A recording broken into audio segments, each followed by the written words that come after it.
formality of going record. Right, mass discussion podcast. Just fucking press record. We'll start talking. Then once we get into conversation, we'll go, right, guys, mass discussion.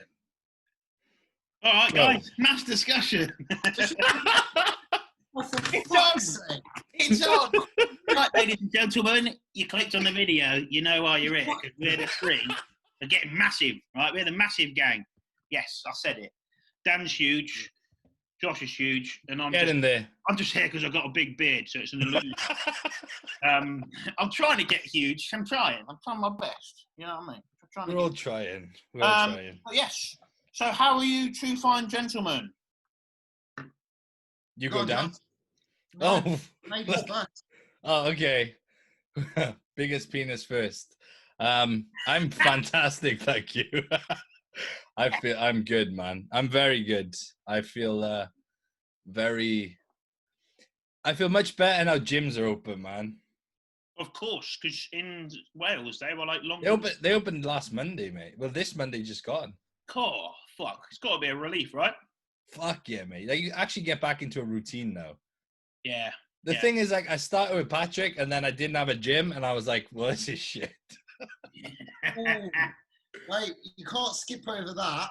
Let's go over this. Yeah, we want to touch up on that. As Fuad said, say, wait. Let's touch up on that. Let's just touch up on that. So I started working with Patrick Tour. How did this come about? Yeah. I needed it. I needed a coach, and I needed someone who I felt could take me where I want to go and where I feel I can go. And after seeing Patrick, I was going to say, so basically you grew a pair of bollocks and you said, I'm going all in. Yes. Love that. Literally. I realized that I've never actually tried. And I thought, if I hire someone who I respect this much, I'm going to do nothing but give 1,000,000,000%. And it's worked, man.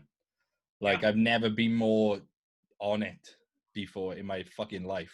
Not even on prep. I think I'm one of the first. Was I one of the first people to know? Because you messaged me, didn't you? Yes, you were. Yeah, I remember when you messaged me that, mate, I got so excited. I know, man. That's why I told you, though. Because I was like, Dan will get excited. I know he will. And that'll make me more excited.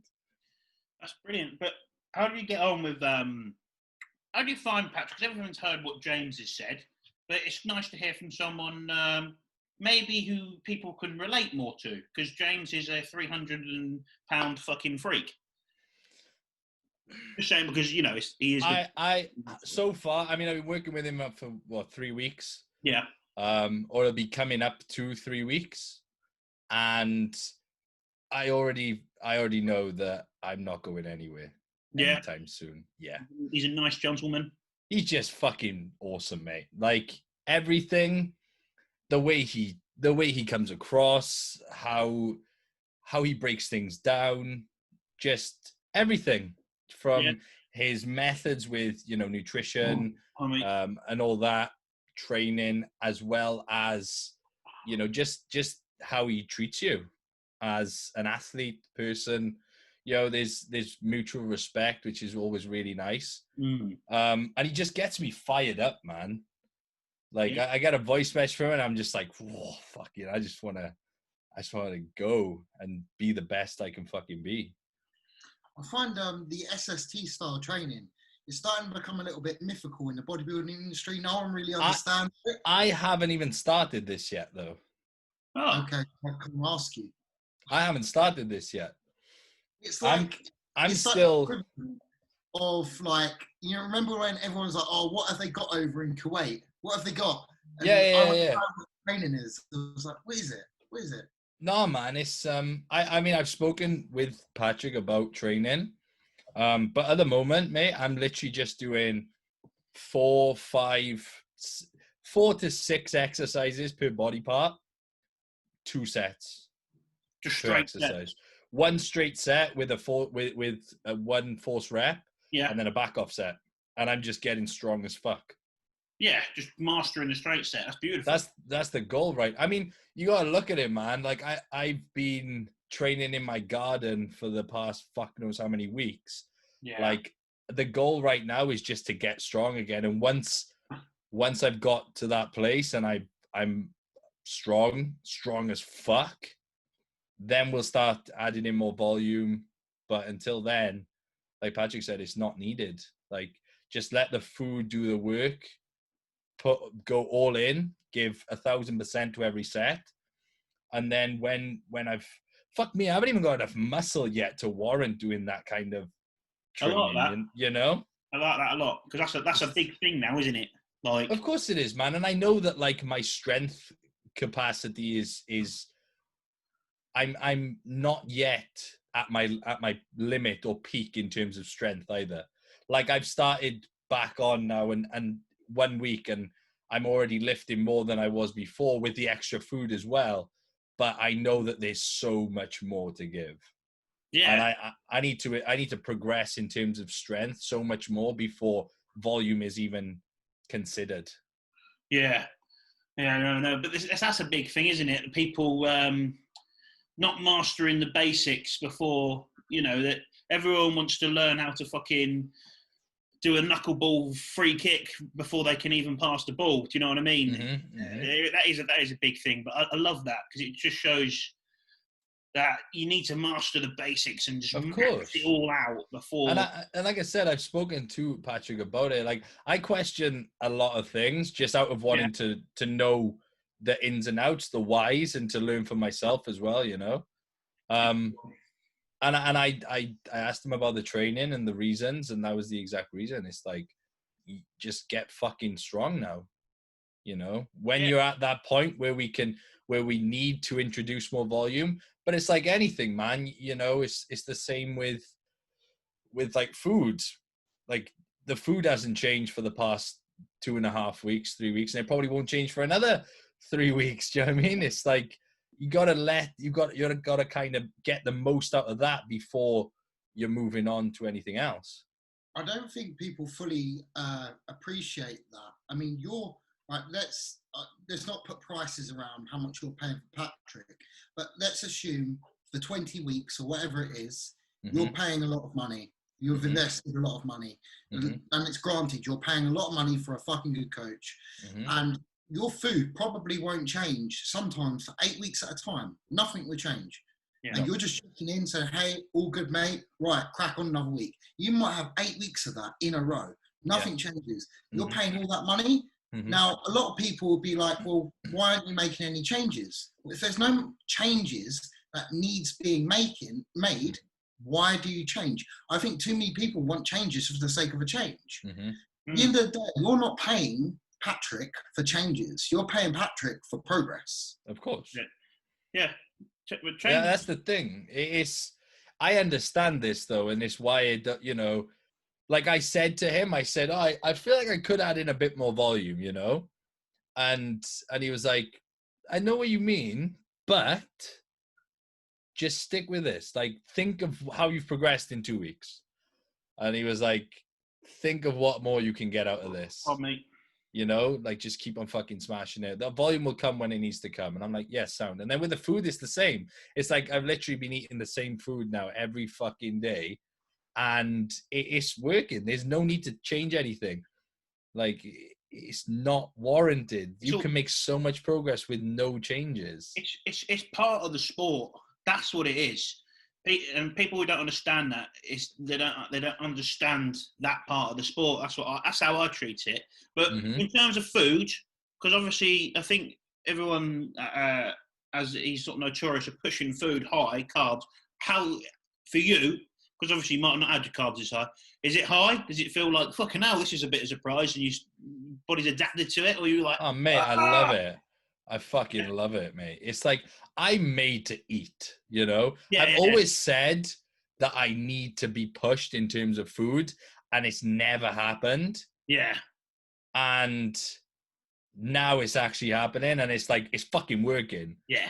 Like we started, and the first week, my food went from, I was probably in like, I don't know, 200, 250 grams of carbs, like 60, 70 gram of fat and probably like 250 protein. And now I'm eating like 800 gram of carbs, 120 fat, and probably around 220 protein.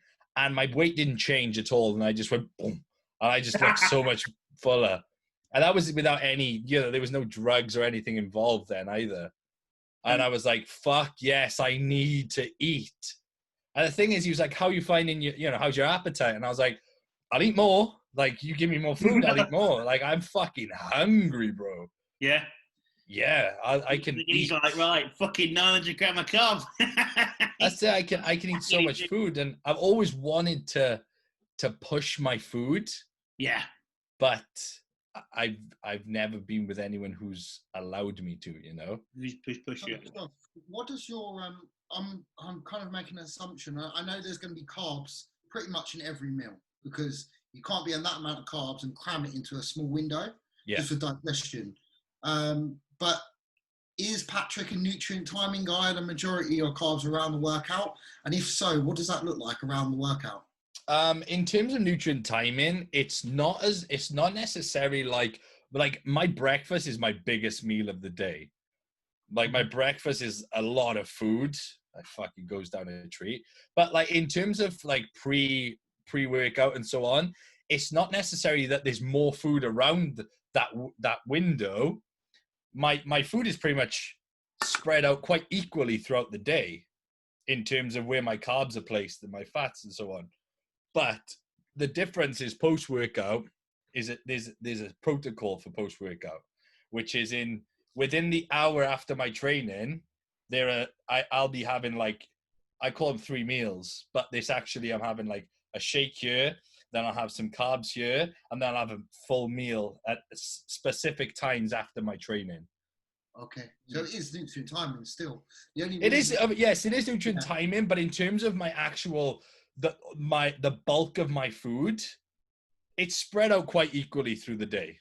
Yeah, it will be interesting to know whether that's just because it's a reflection of how much carbohydrates you're taking in. Because mine's like that. When my carbs go that high, there's carbs everywhere, and you can't really time shit because you just need them every meal. Like I have more carb. My carbs are higher in my first meal, so my carbs are pretty much just as a ballpark, like 150 breakfast, 100, 80 post, then half hour after that, 100, then around 60, then around 40. Cool.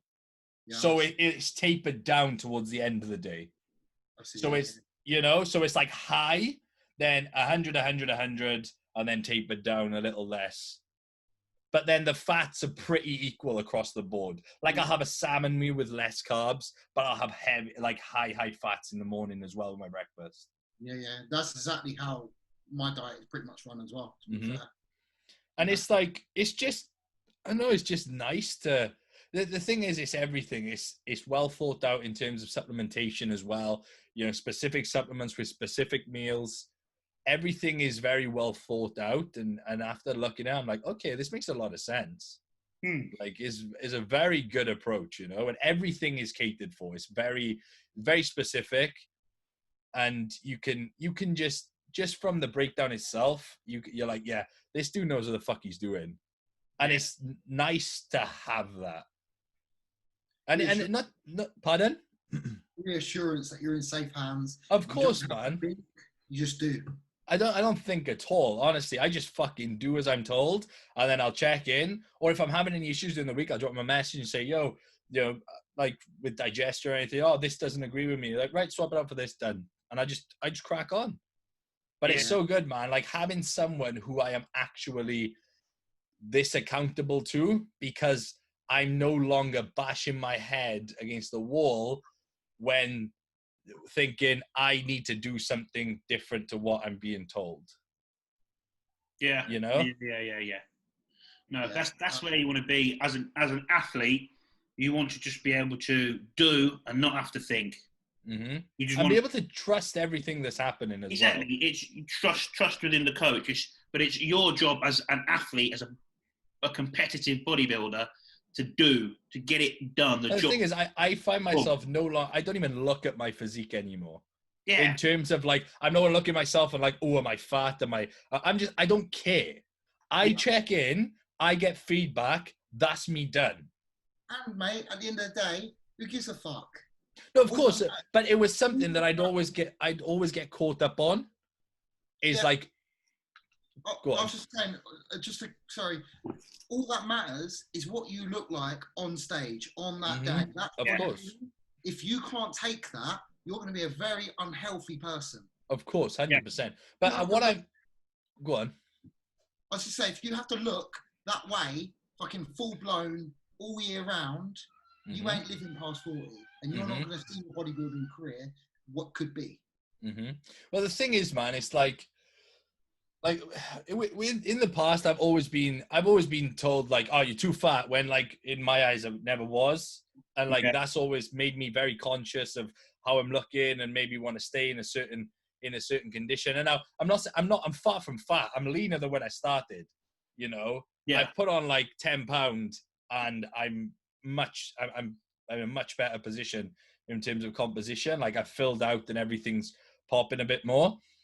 But I'm not worrying about how I look, because I'm worried that someone's going to say, oh, you got shape, now we need to, do you know what I mean? Yeah, well, the thing is, before it seems like you weren't pushing the boundaries in terms of like your body composition to sacrifice that body composition to gain that tissue. Do you know what I mean? And then have to sort of like cut down a little bit, have back off, and then push back up, kind of thing. The thing is, it's like someone's playing a game with your knob and getting you close to edge. No, you can't come. Yeah. Exactly that. That's legit, man. The best analogy ever. The thing is, it's like, obviously, food is the most anabolic tool we have. Like, it goes without saying. You cannot grow with all the gear in the world if you're not eating enough food. And I've never felt like I'm eating enough food.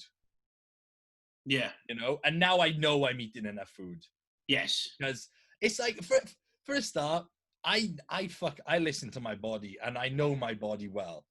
I know when my body needs more. But then it's like when you're with someone that doesn't listen to that, or is too afraid to push because they're too scared that you're going to get a little bit chubby or a little bit fluffy, then it like you can't. I never wanted to stick to it anyway, because I was like, fuck this shit. Like, yeah. But it's all part of the sport. That's the thing.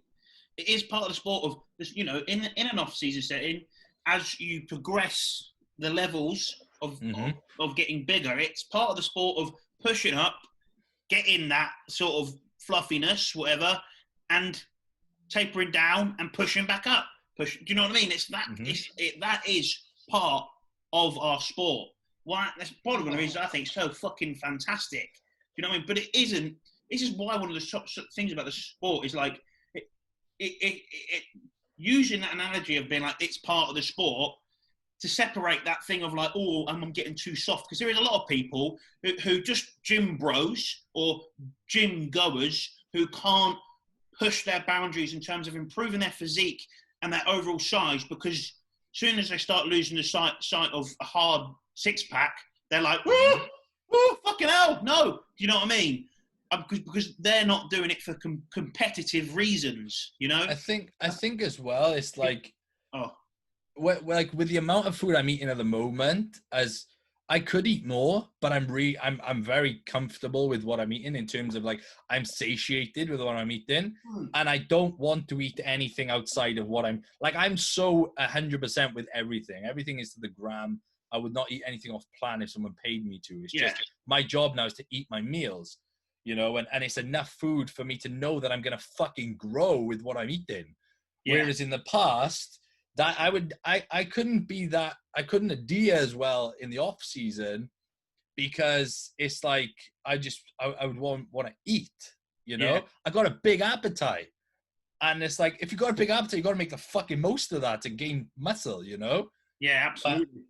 But if like your diet is, go on. I was just about to say, you've got a genetic gift and you're not exposing it. Yeah, pretty much, yeah.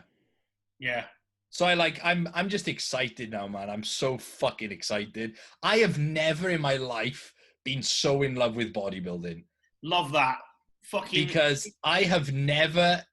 I'll be honest with you, all right? I shit you not, and it's gonna show in the next 12, 15 weeks, because some people may think it's bullshit. I've never actually tried. I've never tried. Like, I've half-assed it these last 4 years in terms of like trying to grow and things like that. I haven't actually been consistent at all. Like prep, I'll go all in and I'll do everything I can, but I've never actually tried to gain muscle, and I've still made improvements every single year. Thing is, though, if people don't believe you saying that, as a bodybuilder and someone who loves bodybuilding, and you know what I mean, bodybuilding is everything, for you to admit that live on a podcast, why would you lie about something like that? Mm-hmm. You know what I mean? You would probably say the opposite. Do you know what I mean? Of course. That's quite hard to, do you know what I mean? For someone who loves it. Definitely, mate. Exactly. And you know, and what it is as well, I think Big respect for saying that. I think I've been at like a stage in my life prior to this now. I'm at a stage in my life now where I'm ready to just get a goal. I know where I'm going. That's my fucking destination, and I'm on that path. Yeah. Whereas before, I'd be like trying to be a bodybuilder, living a rock star lifestyle. You know what I mean? Yeah, I know. And it doesn't work, man. You can't make the progress that you want to make. And granted that I have made progress and had, 2 very successful years in bodybuilding, I'm just fucking excited to see what the fuck I can do now. The best thing is your next competition is that, I don't want to sound like a knob, I don't mean to offend anyone, but to that next level, the 2 pros level, where there's international competition. It's the pro qualifier, where having that, right, this is my destination, this is where I'm going, this is what I love, this brings me happiness, this is what I want to do, is the right attitude to have. But it's like my goal isn't a show. My goal isn't a card. My goal is to get a pro physique, not a pro card. The card is a byproduct of getting a pro physique. Because I see so many people chasing a card and they're fucking shit. They are so shit. Like, I have no idea how deluded these people are. Their coaches must be horrible as well, because how can you let someone get on stage and tell them they're good enough for something like that if they genuinely not? My goal is not... Go on. They all weigh 326 pounds, apparently. Mate, and I don't mean... Look, I don't mean to be horrible, but it's just that I see it so much, man, and I'm like, fuck me. Like, that's why I don't want to chase a pro card. I'm chasing a pro physique. Like, when I get on stage next, I want to be worthy of a pro stage, not a pro card. Like, that's just a byproduct, mate. Yes. The status means fuck all if you haven't got the physique to show it off. You know what I mean? Yeah. And you don't want to have to take loads of time to try and get into a pro physique after you've got the pro card. Do you know what I mean? I don't think so. I think now's the time to develop your physique so that when you get to that point, you're ready to fucking go. Because otherwise, it's like buying a fucking Bentley, but use all your money, so you can't afford fuel. So you got to fucking save up for 2 years to fuel the cunting thing and take it for a ride. Just stupid. You know what? I just made a comment, but one thing I must say, that if you're stepping into pro qualifiers, there's a good chance you're going to lose.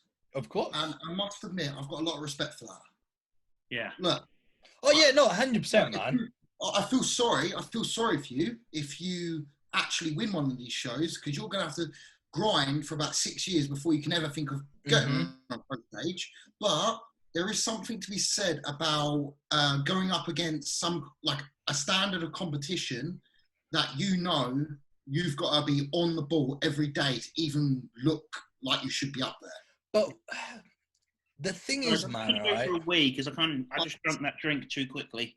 Yeah, but if you can't even win an amateur PCA show, I think that should be your first port call. Yes, 100%. The thing is, all right, I look at it this way. Like 2 Bro shows, for example, they're the qualifier in the UK, yeah? Yeah. And they're a great federation, and it's the portal to IFBB, and that's great. However, with other federations available, I don't understand how certain people, and it's not like pointing fingers or anyone. I'm just a fucking realist. Like, I've had people say to me, why don't you do a two-pro show? I'm not good enough to be a pro. Like, I'm a British champion, 2-time British champion, and I'm still shit as a pro compared to a pro. I'm not nowhere near that level yet. I know I'm capable of getting there, which is what I'm doing now. I'm working towards that. But I don't understand anyone who is below that doing these shows, especially when they're convinced that they're a contender for the status, and a status is a contender for, against other physiques that are outstanding as well, because there's some very, very good amateur physiques in the UK that are going to be entering these competitions. Yeah. It's also it's international as well, isn't it? Mm-hmm. So you're not. It's not the best in Britain. Some of the shows that are on mainland England. Yeah. France, Germany, all the European guys, and even I think it's even guys from like I'm going to butcher this, Qatar and stuff like that. Well, they're going to jump in. So you got to remember that it's you want to bring a pro physique to those shows, because you're going to be like, if you bring and you come in sharp, like especially you, Josh, you come in, it could be like that. You see some of these guys and it'll be like, right, fucking hell. Do you know what I mean? And you do see it in some of these shows. I'm really looking forward to the one that's coming up. You will see them and you'll see like 3-4 blokes in a call out and you think, fuck, these guys are looking good. I think what I see most is like people going into classic, man. Like, so many people go into classic and they know it, like they just not only did they not have that shape and that symmetry that a classic physique should have, but they just don't have the muscle. They don't have any of these requirements that I feel are necessary to be getting on that caliber stage. I think what I see with classic a lot is I look at a classic bloke and I go, cool, imagine him at 260 shredded. I don't know about you guys, but like, I mean, a good person who's done it, not 260, over exaggeration for him, but you know, Keon, the guy who's gone to two, like, fucking hell. Like, as soon as you saw him in the Olympia, you were like, you know what? Imagine him fucking like bigger. And it's like, he's gone and done it. And you think, you see a photo of him the other day hitting the most muscular. I was like, fuck. I was like, that shit turns me the fuck on. That's what I like to fucking see. You know what I mean? That's I think is I see people like, yeah, doing classic. I'm like, for me, I'm like, yeah, I like classic and I love that. But I'm like, if I speak to you, I'm like, when are we getting you? When do you want to go to 300 pounds? Like, when are we getting massive? When are you getting massive? Like, when are you going to get absolutely huge? I love classic when it's classic. Yes, and like Ryan. Amazing. What a mate! I said to you, I love his physique. Mate, I saw Ryan on Saturday, and photos don't do him justice, mate. He looks fucking sick. I do agree that they do need their own class. Just because you put a guy like Ryan, or let's be more. So back when classic didn't exist, and you had amazing physiques who are kind of reminiscent of what we deem classic. So I don't Mohammed Makaway, Sean Ray, Lee Labrada. These guys wouldn't stand a chance. No. Again, I mean, you look at Ray against Dorian, year on year, or year after year after year after year. You know, Dorian Yates, this massive cunt from England, and Sean Ray, who looked so incredible, but didn't stand a chance. Classic has its place. This is not what I'm saying. Classic is a very good class. I love watching the classic lineup of the Olympia. I think it's awesome. But it's just when I see people going into classic who just, they need time to fucking be a bodybuilder first before they think of competing in these federations. Ryan did it for years. Of course. You know, and Ryan is now at a point where I think he is deserving of a pro card. And the thing is, he's at a limit as well, where he has to get to 175 to make weight, and that's like literally 175 is low, but he have 10 pounds after that. So that point where he deserves it. But I see a lot of people who are nowhere near Ryan's level of physique, and they're entering these shows, and I'm just like, what's going through your head? I just don't get it. I don't know. And maybe I'm just too competitive, and I'm like, if I go to do a show, I want to know that I can fucking win, not that I'm just going to look like a bag of potatoes next to people who are actually good. That's part of being the sport, though, isn't it? It's part of bodybuilding and being competitive as an athlete. You want to turn up to think you've got a shot at winning. It's like if the Premier League was an open league, and then fucking the team from down the road entered. Like, you just wouldn't. They've got a league for their own shit. It's like I said, there's other federations like PCA, which is a great federation, but there's a lot of people that are going to do the Two Bros shows or thinking about it that should probably start there and try and win it. I don't know if I'm being completely honest, like if I'm talking about your next step, I think it'd be great if you did step into a Two Bros show, just see how you compare. Because at the end of the day, it's not going to be long before you're going to be competitive there in a way. Yeah. Well, I think you'll be competitive there now, to be fair. But it's whether you be competitive if you turn pro on a pro stage. Exactly. But I was going to say, your next step. I mean, you're a British champion. You haven't won that overall yet. No, this is something I've considered as well, man. This is something I've thought about as well. Like my next step is I'm building a pro physique. Yeah. But I have no time. Like, I would like to turn pro the end of 21. That would be a goal for me, which I think is possible. However, that's just a goal, so I have something to fucking aim for as well, man. Yeah. Like, but if by the end of 21, I'm not just going to go, fuck it, I'm going to go on a pro stage. And if I'm not ready, then it's not happening. Yeah. When's the British? Can anyone off the top of their head? 4 weeks? 3 weeks. 3 weeks. 3 weeks. Can someone tell me what date that is? 3 weeks' time? September something? It might be 4. 4 weeks.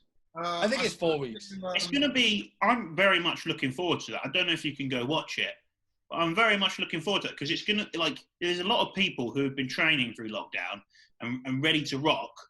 It's going to be a good show. Like, mate, it's going to be some incredible physiques there. There's been no shows all fucking year. It's going to be epic. It's going to be a fucking stacked show.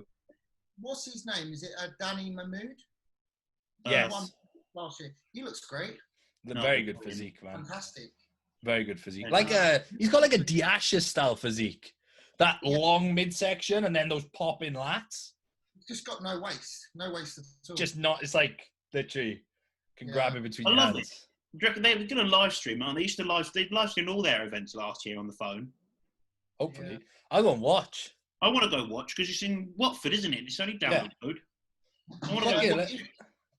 If we can go watch it, I'm going. So if you guys are going, take one. Fuck yeah, man. I want to see Ryan.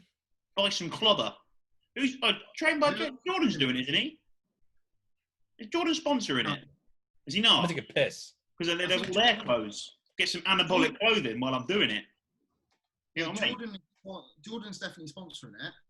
He's definitely sponsoring. He is. Yeah. Do you reckon they'll have clothes there? Yeah. Look at me getting excited about a show. I'm just getting, go on, here's 40 quid, sort me out 2 vests or something.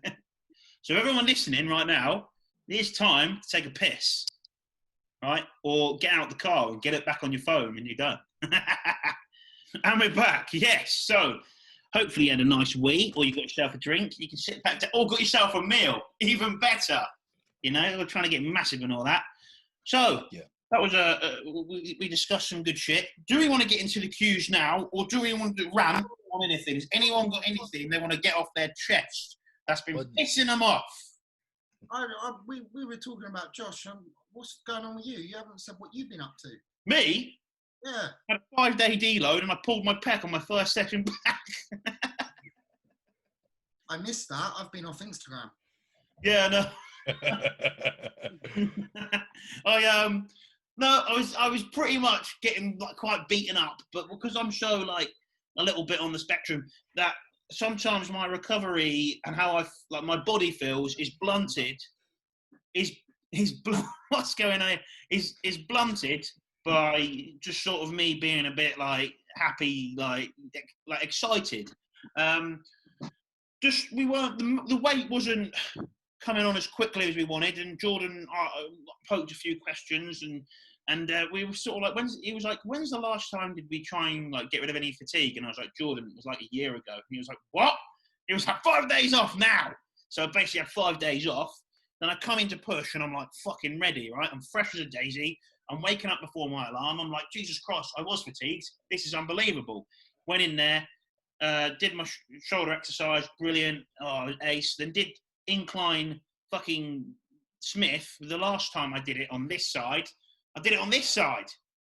Did it on the other side. Pulled Was it like? Was it in the stretch? No, it was as I was coming down. It was on the eccentric part of the lift. So I've got it. It'll be on my next YouTube video.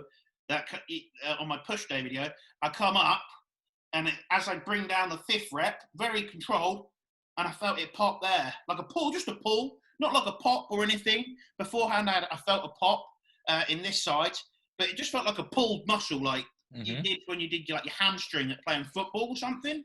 And it's not a nice feeling, though, is it, when you pull a muscle? And I sort of wrapped it back, and I was like, it's not right. And the spotter was like, what's going on? You're right. And I was like, I think I've just pulled my chest. And I just sort of felt it. And I was filming as I was doing it. So you could sort of see what I'm like then. I'm like, this does just feel quite tight as a pull. It didn't swell up like this one did. So I knew it wasn't as significant, and it didn't hurt as much. Like I could still bicep curl. So that was still, you know what I mean? So I carried on. I trained, finished off with some the accessory bits here and there. Did arms, and I went off, and I was a bit like, oh, for fuck's sake, quite annoyed at myself. And then I was like texting my Cairo. I'm very good friends with him, and he was like, oh, come around my house, bring a meal, and we'll have a chat. And he had a look at it there, and he was like, oh, do you know what? It's actually a tiny bit of swelling compared to. He said it's nothing. It's just, you know, if you've pulled it, you're being a prat. And I was like, oh, all right. And I trained push. Did that on Tuesday. I trained push today. And I was saying to Josh earlier on that I couldn't go as heavy, but I just stuck to a higher rep range. But like it was good. Like I still progressed on like accessory stuff. That was good. It was all right, except chest like the flies. That was still a bit. I could still feel it. But like feel like shoulder press, for instance. I had 80. End up like I worked my way up. I was just doing like 2 rep. Just sort of really feeding it on like little bits as we go up the weight to see where I could work with. And I got to about 80 kilos, and that's when I could sort of feel like if I do any more, this might actually go again. Kind of thing. So I stuck it on there and did as many reps as I fucking could. But yeah, it's nothing. It's not bad. Like as you know, Dan, like you've probably pulled your fair few of your muscles. It's just a pull, and like Jordan was like, oh, fucking, you know, just sort of laughed it off kind of thing. Like it's not much. These things happen, and I mean, I've done that exact pull in the pec so many times I've lost count. So the thing is, though, this is like this is where I'm very immature with training still, in a sense that I forget because I'm very like it was like 2018s when I was like, right, this is what I want to do. This is what gives me happiness. This is what I enjoy in life. Right? Do you know what I mean? And this is what I want to pursue. And that was 2018. So it was only 2.5 years ago. A bit more than that. Anyway. So it's really like taking it seriously for not a huge amount of time in terms of, and I've only really sort of now developed enough muscle and strong enough to pull a muscle, if you know what I mean. Yeah. I sort of come to terms with it. Like, why wasn't I pulling anything else? And I thought, you know what? It's because I probably didn't have enough muscle. Like, I said it on a podcast because in lockdown I did my hip as well. Did you know about that? Your hip? I slightly tore my hip flexor in lockdown on the leg press. There was actually some bruising on that. And I did that on the end of lockdown, but my pelvis was a bit twisted, so I couldn't walk on it. But then I saw my chiro straight away because I couldn't walk. That was quite scary, that one. So yeah, and and then in January I pulled this side quite hard, and there was, you know, so in fucking 2020 I've had 3 injuries, and that's like the 3 times I've been injured. But then happens. It always happens like that as well. You Yeah. do one side, the other side is bound to go as well. First time I ever did it wasn't even my fault. I was doing a decline dumbbell press, and I needed guys to pass me the dumbbells because you can't get in position on a decline bench with dumbbells. So I needed one pass this side, one pass this side. Bear in mind, this one needed to pass up, there were 75s. Get in position with those, you're fucked. So I had one guy that I trusted very well, didn't even need to explain to him how I need the dumbbells passed to me. He always spots me, he knows. The new guy, I had to explain to him, so when you pass in the dumbbell to me, don't pass it wide, pass it tight to my body. When you're giving me the weight, don't dump it on me. Gradually give me the weight, and I say, good, mine. Yeah. You progressively take more and more of the weight, so you don't set it. The guy just basically fucking handed it to me out here and dropped it, and he pulled my pec. Yeah. So that was the first time it happened. I had to train on this side for about 2 months. It's all I could do. Then about 3-4 months later, this side went as well. Then since then, I've had a constant battle of pec tear, recovering. Now the other one goes. Yeah. Goes that side, every time. Jordan said it happens more frequently than you think. It happens quite often, but it's just people don't speak about it. Like, but the thing is, I was like saying to someone, like, obviously it's in my video and I put it out there, but if I was at a different level, so I was a lot higher and it was your career and you're professional, if you come out with a video saying I fucking pulled my pec, RX Muscle goes, oh, you know, let's say James Hollingshead, for instance, someone who's looking very bright future now, he's coming into his own. Would you all agree? Like, oh yeah, you know, that this guy's going to be, you know, he's going to be a fight contestant to be the best guy coming out of England. You know, he's there, and it's like if he puts a video out saying I pulled my pec, then fucking RX Muscle like, oh, and that Nick Strength and Power, and everyone's on it. Like, oh, his career's over. It's like all he did was pull his pec. He didn't tear it off the bone. Do you know what I mean? And yeah, but it kind of makes me feel better because obviously Josh said he said you had an issue. Could you bring it up? This. Yeah, this. Yeah, it's fucking. I don't know. I don't even know what's happened. If I'm honest with you, it made me a bit feel better that I have no idea. Having Dan telling me it happens and stuff, and it's like it's too handsy. It's just this, but it's all. There's a pro and con to it all. It's just like, well, you actually have enough muscle for things to go happen. Yeah, and you're training hard enough. I've never like I don't think I've ever pulled a muscle or anything. Right. Like I've hurt like my wrist, my knee, but never actually a direct muscle tear or pull that I can remember. It's like it pulls up. It's weird, but like I couldn't imagine what a proper tear would be like. If a pull could hurt like that, and you think, oh, that didn't feel right. Horrible, mate. I can remember watching my old man tear his tricep, and the entire muscle was on his back. It slung shot up and got around his shoulder onto his back. Fuck. Yeah. Jesus Christ. Detaches from there, bang, and whips him on the back. Oh, fuck. Legit, mate. Yeah. This is just skin, and it was just sitting here. Jesus. Other than minor injuries, back training legs properly, because I was doing like the Gymshark girl fucking leg workout. That was going really well. But yeah, back to training like with hacks and everything. So that's really enjoying that. And back to doing hack squats. Fucking hell, of my legs, Jesus Christ, they were still sore this morning from leg day, but it was on Wednesday. I was like, I was like a virgin. I'm like a virgin to it again. This is just after rest and then going back to it like with proper fucking nice compound lifts, beautiful, and back training's going really well. So you know, nothing. It's just a few minor hiccups in that, but yeah, just more annoying than anything else. It's just another chapter to the creation of the Ginger Mass Monster. That's what I said. You know, Amp tore his hamstring. Yes. Well, he was on the seated ham the other day, so that his hamstring being amazing, by the way. Training fucking like a lunatic, strong as fuck. On the seated ham the other day, got towards failure, and he readjusted himself, and the seated ham won his leg. He pulled the other one. Fucking hell. Yeah.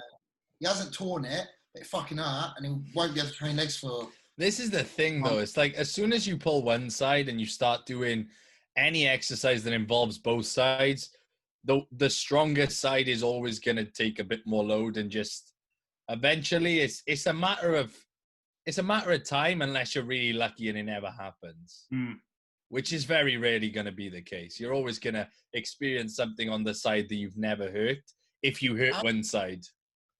Amp has not had the best of luck since training with me. I'm not surprised. You like, to train with you, you have to be like so strong. Yeah. Well, that's what it is. Amp has got very, very strong training with me, because if I'm doing something, I make sure he's doing it as well. I put that pressure on him, and man, he's put on so much muscle. Fuck me, it's ridiculous. I had to come and live with you for a month, man. With that, like, what's going to happen? The thing is, it's like I was saying to you, Josh, it's like the muscle grows big, gets strong, adapts to the load, but the ligaments, tendons, connective tissue, they don't progress at that rate, man. You know, it's only a matter of time, if you're getting super strong, super quick, that something's going to go. Yeah, it's definitely a learning process, and it's interesting. It's all, like we say, it's all part of the sport. And at the end of the day, it's a good laugh. There's pros and cons out of both of them. You sort of learn your body a little bit better. You learn when things don't feel right, when things do. You know what I mean? It's like one of those things. It's it's all good. And it's sort of good to feel like I actually have got enough muscle for something to go. I don't have a fucking flat chest. Even though it feels like it sometimes. I actually got some tissue there. Do you know what I mean? Feeling like a stick figure. All right, Dan, what about yourself? Because you've done a lot of asking questions. How's Dan?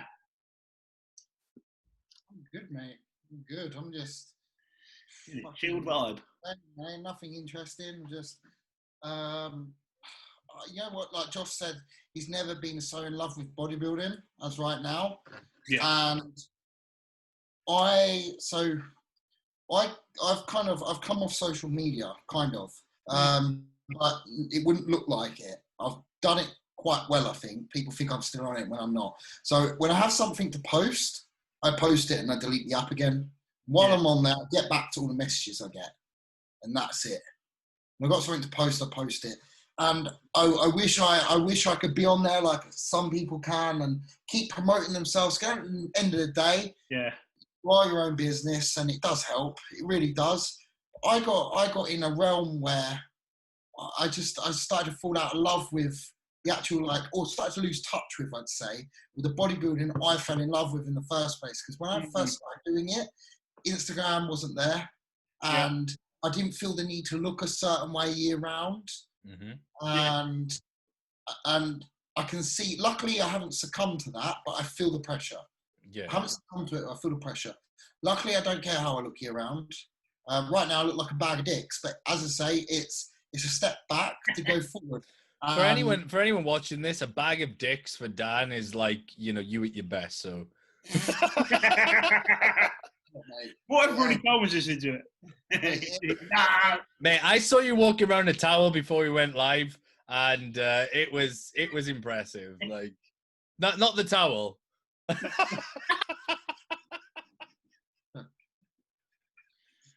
The shape, the back. But the back and the muscle was just, there's a lot of it, man. So just generally, I've come off social media, kind of. I do post. But apart from that, I've become so protective of my training. I'm just doing the bodybuilding thing. I'm not sharing my life with Instagram anymore. If I've got to say, I'll say it. But otherwise, man, like, I don't want to take a picture of every fucking meal or whatever I do. Man, I love this. And it's, to me, it's the equivalent of, do you know, like when you go to a concert and you see people recording every song on their phone? Yeah. Why don't you just be present and actually watch the fucking concert? Bro. I'm not gonna be doing this forever. There's no way my body's gonna hold out forever. No one's does. So I want to be as present as possible. I love this so much. I know it's not gonna be forever. And at the end of the day, I just enjoy bodybuilding so much more when I work when no one's watching. Yeah, mate, I'm in the exact same boat as you as well, man. Like, I'm so inactive on social media, and I couldn't give less fucks. Like, I enjoy doing this for me. I don't like sharing shit with people anymore. It doesn't get my dick hard. It used to. Like, I used to really enjoy the. Yeah, don't get me wrong. Like, I like connecting with people. I'm a very sociable person. I like connecting with people, but as you said, it's like when I'm in the gym, I don't like setting my phone up and fucking record. I like to be in the gym doing my shit for me. Like, if I had a videographer that I paid to come around with me all the time, yeah, that'd be great. My social media would be fucking booming. But when it's down to me, myself, and I don't feel the need to share anything with anyone at all. Yeah, and I don't want to perceive it as me just being negative at all. No, it's not. It's just my way of the way you're doing things, though, isn't it? Yeah, it's my way of doing me, and it's how I best operate. I like to operate, as I say, when no one's watching. I don't like an audience. I don't like to feel pressure to do what I love. I just like to do it. That's where, like, I'm very good on social media. I think where I'm very simple, I just do it without realise, like, it doesn't bother me. Like, nothing, I don't know, I just do it, and I enjoy it, but I'm doing the bodybuilding for me, and I post what I want to post, and if you don't like it, you don't like my videos, fuck off. You ain't going to see me doing, like, do you know what I mean, making a video for hits. I'm going to put a bulking update, and that's what I'm putting it for video evidence. You can't take fuck all away from me. When I get to where I want to be, you can't say, oh, he was always big, because you go back fucking years ago, and you'll be there, bulking series, 2020, looking like a bag of knobs. Do you know what I mean? Looking soft as fuck on a cruise, fucking, do you know what I mean? Kind of thing. Do you know what I mean? I just want to show it. Do you guys get a lot of shit on Instagram? No, this is the thing I wanted to bring up. A lot of shit like what? This is one thing I wanted to bring up, Dan. Like, no, nothing at all, ever. This is one thing I've noticed. So I don't get a lot of bad, hot people saying nasty things. And I realise, I look on your post, and I always give a nice comment on your post.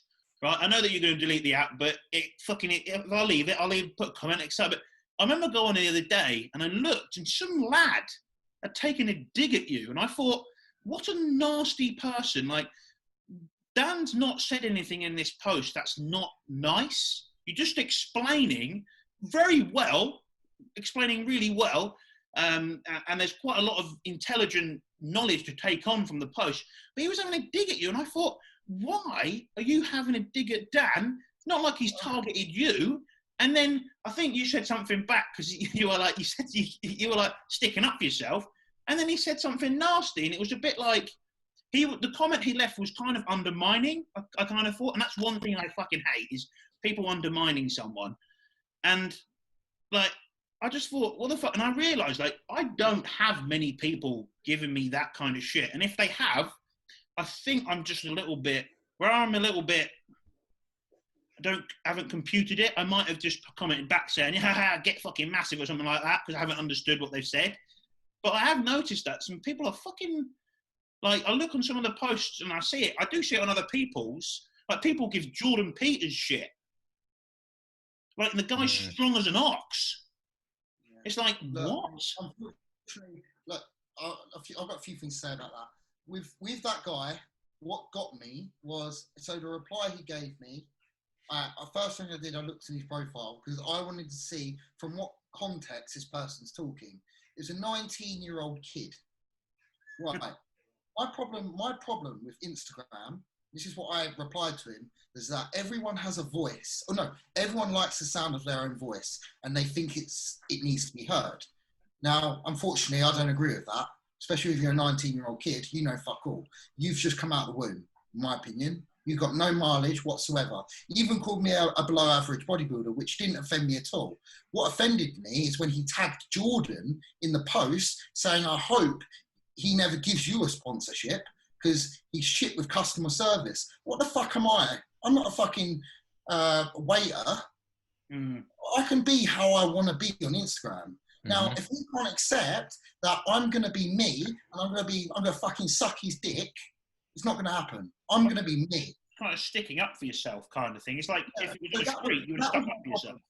So this fucking kid, imagine if I met him in real life. If I met him in real life, what would he say? Would he go, no, you wouldn't say shit. You wouldn't say shit. Now, it's the same thing. You know when you're driving a car, someone like, you cut someone up by accident, not on purpose, because you don't want a fucking accident, so you obviously didn't do it on purpose. Yeah. Guy in the other car, or the woman, starts fucking going, well, wanker, you tosser, fuck you. Yeah, follow the cunt home. Now, I'm fucking smart enough. I know I'm bigger than most people on this planet, because I'm a bodybuilder. That's just what it is. Yeah. We all are the general population. That's just how it is. Now, but I wouldn't think twice of doing that, because at the end of the day, yes, I'm safe in my little car, but I do not know who's in that other car. That could be a 350-pound fucking animal who's going to tear your head off. Or it could be 150-pound fucking animal, mate. I've seen both. Yeah, exactly. So Instagram is the same thing. You're behind a screen. You're protected. Now, that's what's wrong in this generation.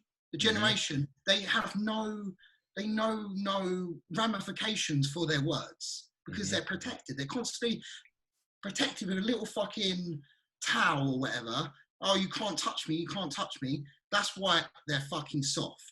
Now, this kid, I wouldn't want to hurt him for the sake of getting fucking satisfaction, but I want to teach him a lesson so he knows in future you can't be that way with people. You've got to show respect. Yeah. And that goes vice versa as well. So I think people like that, don't hurt them, but give them a slap. So they know, right, this is what happens when I talk shit. You should not, you've got to know there's ramifications for your actions and your words. Unfortunately, this generation know no such thing.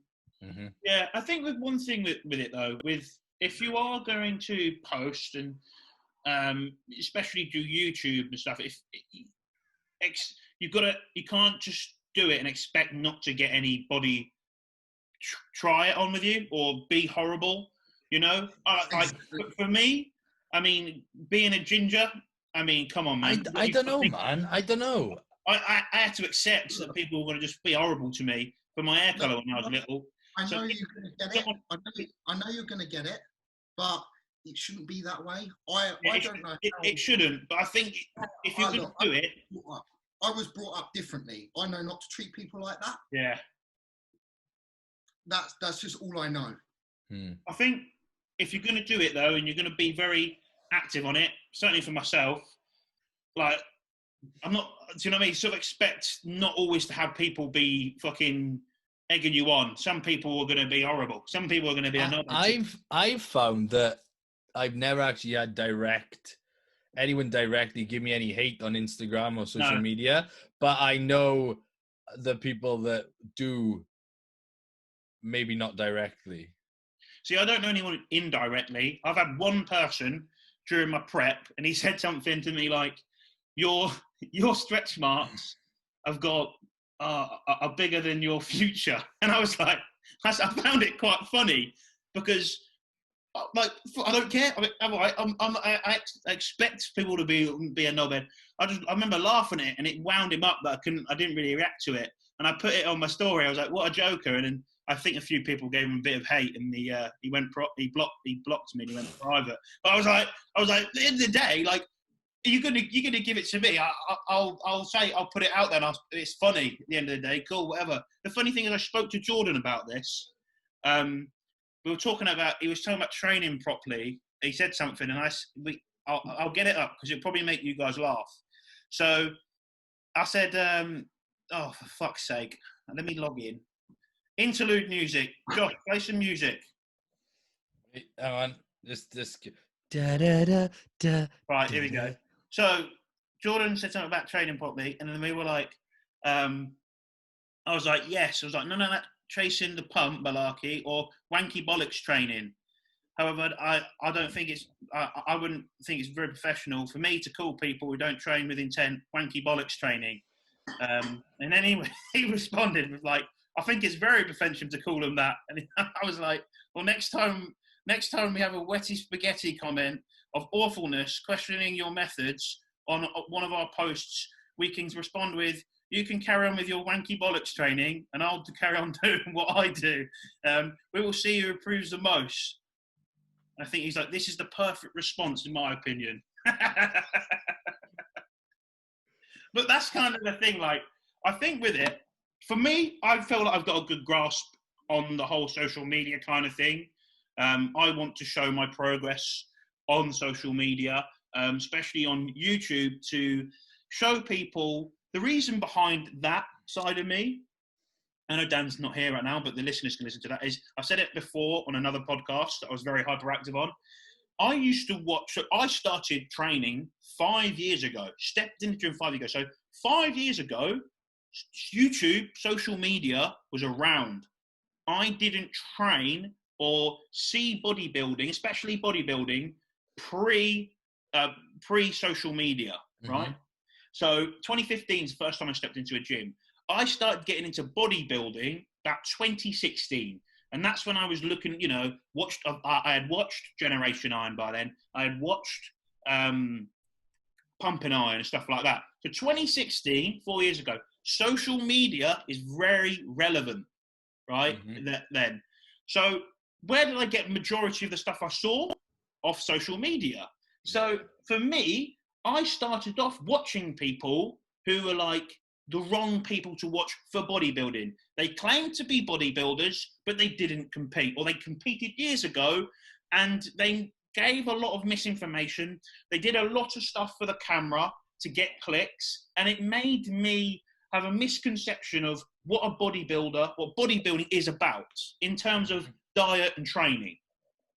Now, it wasn't until I really my friends in the gym, I came to a proper hardcore bodybuilding gym, where I realised, and I'm happy I did that within a year of training, because I saw a guy and he was eating 8 meals a day, and I said, do you know who this guy is? And it was Callum Mongo, and they were like, he's a fucking pussy, look at us, I'm bigger than him. And I was like, my mate took his kit off and he looked amazing. I was like, oh fuck. I was like, so there's a guy visually there telling me he's eating 7-8 meals a day. Yeah. And I'm watching a guy on YouTube who's entertaining, but he's eating, all I see him eat is Big Mac meals. Yeah, that's the thing, right? With like, it's just a genetic freak that gets away with it all. It's someone who's built their foundation, who doesn't really want to compete anymore, who's earning a lot of money doing social media, and then just going, this is what I enjoy this. I'm all I do is lifting and eating food. But it's also a genetic freak. Like, tore his bicep or his quad or something, and look the same after like. He's got a lot of, he had, I don't know about his quad, a lot of potential. But what I'm trying to say is that there wasn't anyone there on those platforms who was the exciting sort of buzzing, but actually giving some information to get you on the right path, who was pointing you in the right direction. And for me, I'm like, right. And also for me, I remember going to the gym going, I want to bodybuild. And someone going, I said, look at Dorian, and they go, did you see Dorian Yates when he was 20 years old? And I'm like, no. And they're like, you're never going to get there. That's what people said to me, right? They laughed at me. I was laughed at the thought of me, right? And I was like, oh, okay. And that sort of fueled the fire even more, all right? Because I was like, I'm going to prove these fuckers wrong. And for me, I was like, right. And with the social media, I'm like, you know what? I'm going to do my YouTube and I'm going to document everything I get so no one can take it away from me. And also, there's a few people out there who are like 19-year-old Josh who stumble across me and go, this guy's he loves the sport of bodybuilding. He's a bodybuilder. He's a competitive bodybuilder. And, future professional bodybuilder, very good one as well, you're going for it and nothing's stopping me. That I'm passing on this info of how I'm growing. I'm doing the pushing up, getting uncomfortable, all right, I have to get a little bit, trim up a little bit because I'm fat. Then we go back up, showing that. And then if anyone wants to know more information, these are the sources that the people who aren't on the free platforms. Here's the members site that I watch. Here's this person who I watch for more information. Do you know what I mean? So I'm not bullshitting anyone with information that I don't know, but I'm guiding someone in the right direction who's interested in bodybuilding. Bodybuilding is a sport. Unfortunately, there's a lot of people who claim to be bodybuilders who are on social media platforms, Gymshark guys, you know, they put in the title, but they've maybe stepped on a stage once in a physique show. Yeah. You know, they're the guys who have done a show, they did a show for clicks because they're a YouTuber, and now they have an eating disorder because they're not fucking bodybuilders. You see what I mean? And that's one thing on why I do the YouTube. And it sort of frustrates me that I feel like sometimes people sort of take the piss out of it, of bodybuilding. I'm like, no, this is a sport that gives me happiness. Mm-hmm. You know what I mean? I can understand why there's football hooligans who beat people up, who take the piss out of football. Do you know what I mean? Yeah. Because I feel so strongly about something that I love, and I feel like, why are you tarnishing this sport that you know fuck all about? Right, you might know a bit about drugs. You might know a bit about training, but you don't know enough to fucking tarnish it. You don't have to fight. That's horrible. That's horrible to do that. The thing is, man, it's like we do live in an age of fucking horrible. Sorry, just saw Dan's food. It looked very nice. Yeah. I listened to that whole rant, mate. I'm fucking amazing. Oh, you listened to it? Yeah, I listened to the whole rant. That was amazing. Yeah, that was a lot for me. Cool. That's a lot for my little head. Go on, Josh. No, it's like, unfortunately, we do live in a day and age where there are people who just knock everything, you know, and like for someone like you who's just, all you're doing, mate, I think what you're doing is incredible, by the way, like legit, like seriously. Yeah. Like to be so consistent with your YouTube and things for the reasons you are. Yeah. Is just so, it's very selfless. Like as much as you do it for you as well. Yeah. The one of the main reasons behind it is an extremely selfless one, because you don't want 19-year-olds now to be in the same situation you were in. You want them to have you want to at least know that you're doing what you hope someone else would have done when you were in that place. They would be I'd be in such a further, but if I stumbled across Jordan Peters as the first person, I know I would be I would have been a lot further in my progress than I would, because I would have started taking it seriously probably a lot longer, rather than watching someone who's fucking, you know, having a beer and chips and then going to train legs. Agree. There's a fine line though, because you stumble across someone like Jordan Peters when you start off, and you see this quite a lot.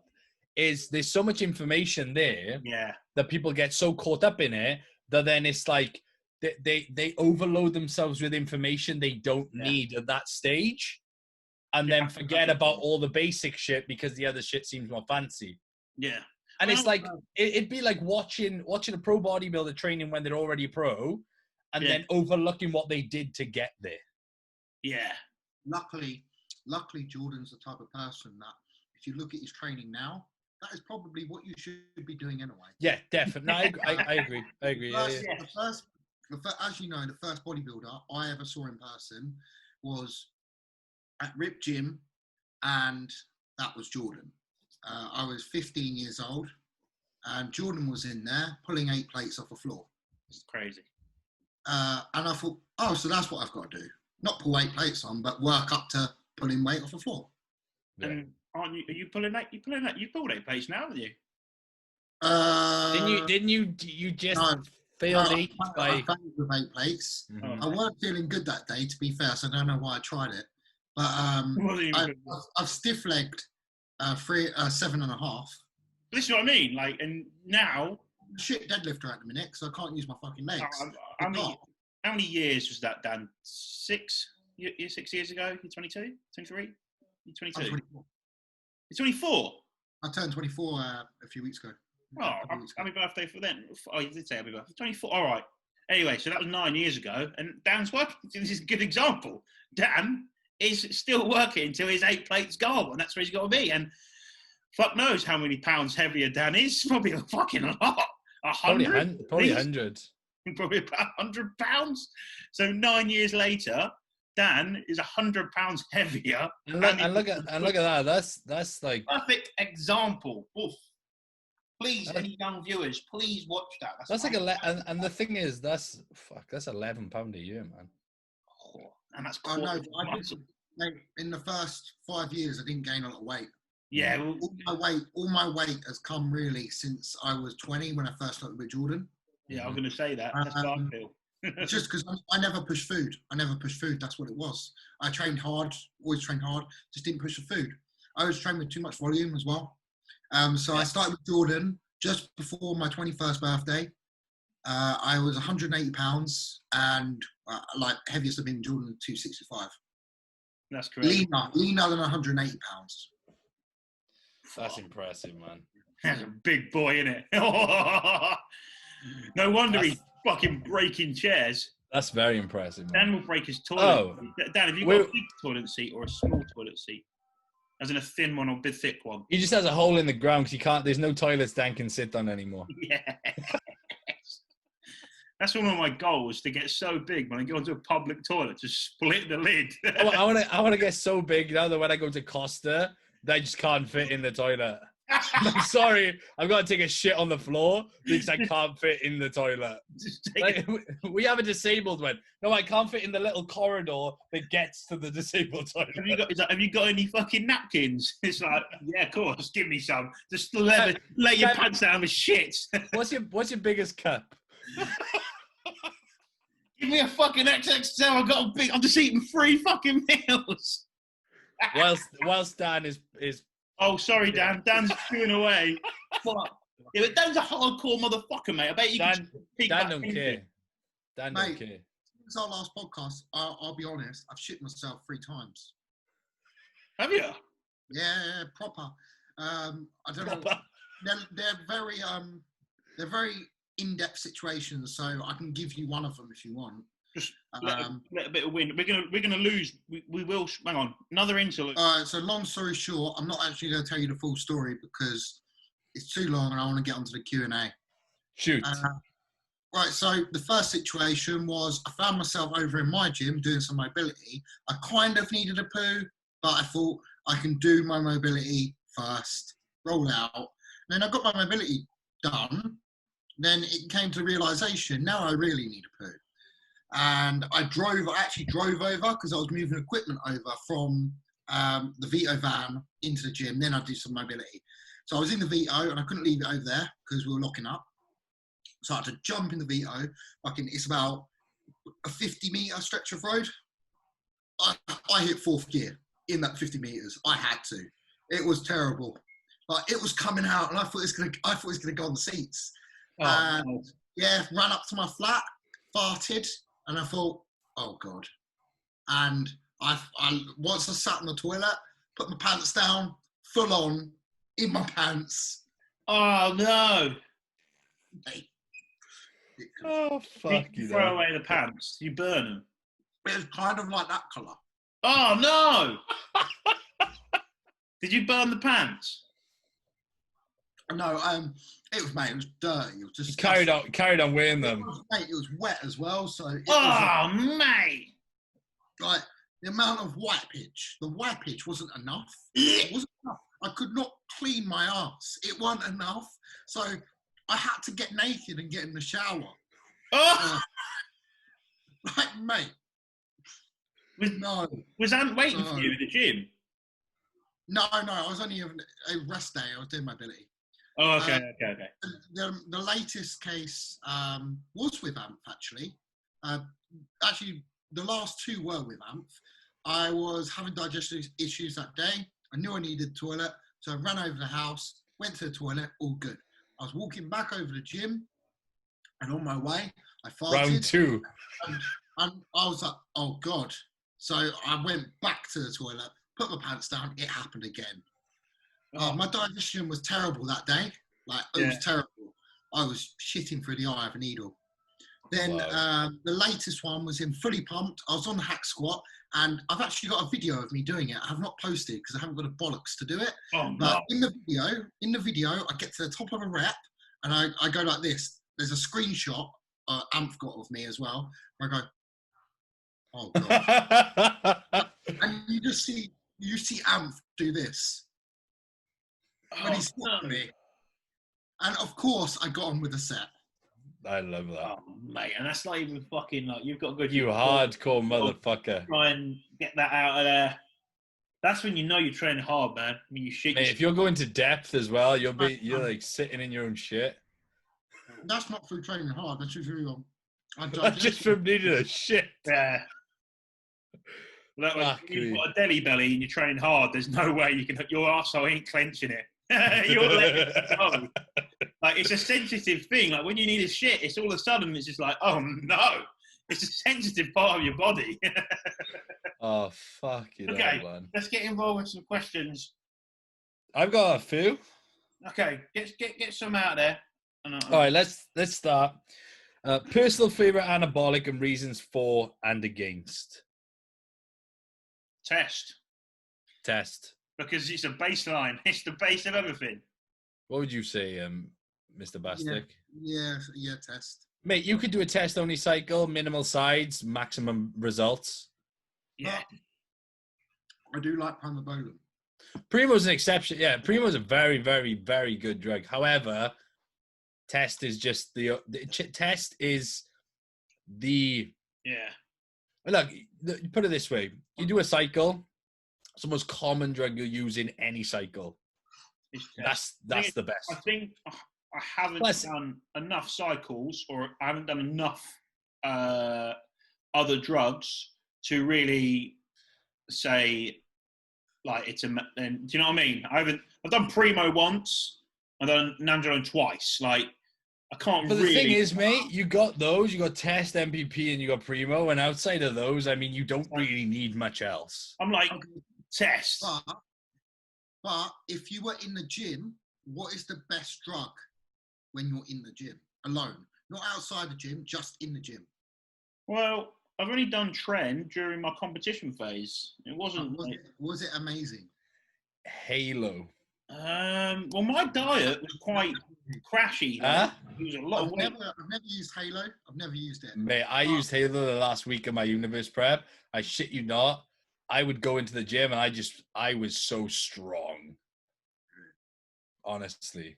It would like make me like fucking want to kill people, but I'd be lifting heavy ass weights. My mate got some Halo and he sent me a photo. He's like, I've got a top. Like, this is when Halo top like was quite popular, and he sent me a picture. And he's like, just got myself some Halo top. And I looked at the message. I was like, okay, and I clicked on it, and it's a fucking tub of Halo testing. I was like, what the fuck is that? I think Anabar's a good drug, man. Anabar's a very good drug. I'm still going to test on. I mean, you can't deny test. It's naturally produced in the body, so if you can bump anything up that's naturally occurring in your system, that's a win-win. Yeah, you know. If you give me an option, you can only use one thing. It'll be test. Always, mate. Yeah. I mean, anyone who said anything else is just Test is the go-to. Anyway, do you have any questions, or should I just keep firing? I have a question. It's a long one though, so maybe just do another quick one. Do another quick one. Okay. Or one that we'll probably make long. Shag, marry, kill members of the podcast. Who and why? Fuck's sake! Because I had this before. This is a popular question, isn't it? And part of the podcast. I'm saying. Right. I'll be honest. Go, mate. Right. I'd shag Josh Kingsley. Mate, I reckon we could have a good old time. I could show you a good time. You may not survive it, but it'd be fun. Exactly. That's why I'm not going to marry you. Okay. But Josh, I could live with Josh. Oh, we could be happy together. All right. He could just like be very happy, and he would be my bitch. And I think I'd have a problem with getting other Josh to make me a meal when I want it. Me? I think Josh Gold, he would be like, I think he would succumb to the mess. Oh no! Yeah. And so that leaves you. That's my answer. Are you going to kill Ant? Oh, is Ant finished? Shag, marry, Because Shag, marry, kill. Oh shit! No, that changes everything. Are you killing me then? I. You're killing me. I mean, Josh is gonna be your partner. No. You'd shag Ant because I mean you probably already do. No, I'd marry. And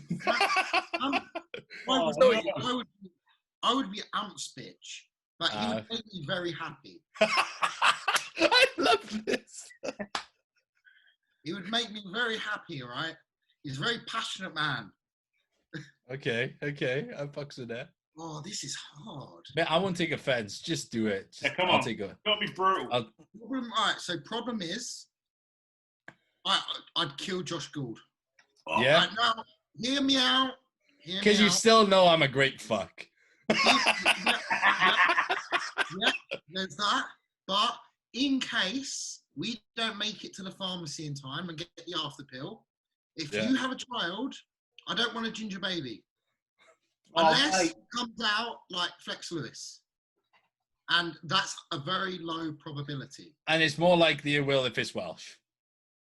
Oh, yeah, that's true. I might have a Welsh baby. That might be worse. There's going to be so many people pissed off about this thing. It'd be like, for fuck's sake, you British bastard. You're like gingers and Welsh. All the ginger Welsh people have been coming to damn store. Flex Lewis, and we popping round and keeping him. Flex Lewis, he's a ginger. He'll rock. Like, listen here, mate. He's like, in his Welsh accent, he'd be like, "Who the fuck are you saying?" Oh, great. Okay, so you're killing Josh Gould. Oh, I don't want to, but he understands. No ginger babies. I mean, it's hard being a ginger. I mean, you can't have babies with another man. Just saying. Oh, yeah, that's so true. Oh well. We are literally forgetting about basic, male anatomy. This is a problem. This is definitely an issue we're having. Oh God. What about you, Josh? What are you going to go for? Come on. What was Dan going to say? I'm still thinking about my answer. All right, you have a think about it. Very hard. It's very hard between you two because I actually don't know. I'd marry Amph. Nothing to you guys. I mean, you are practically already married to Anthony. It's like you already know you could live together. Amph is me 2.0 because he's taller, and that means he's got a bigger dick. So man! How does taller add to a bigger dick? But that means shit. I mean, that means he's gonna fuck you. Well, maybe I want to be fucked. Oh man, like that's you got to think mate, about, right? I ain't discriminating. He might have a piece, but also it's the weight behind the hammer that's going in, right? You got to think about that shit. That's why girls, as soon as they get with a big guy, he's already said he's passionate. No. My Amph wouldn't do that to me. He'd be a soft. How do you know? Amph could be a savage in bed. He's a big guy. Like this is why girls, like you said it, Dan. This is why when girls get with a big muscly guy, they can never go for someone smaller than that guy because they've had the fucking hammer behind the fucking penis, right? No, that's not true. That's not true. Them. Because they work out that bigger guys are actually teddy bears. Oh, well, I want to go with my one because it sounds better. It sounds more masculine. All right. I'm a gentleman. I think it's quite a hard one, isn't it? To think, right? It is very hard. But the way I'm thinking about it is like, this was supposed to be a quick question. This is going to be a quick question. Fucking thought.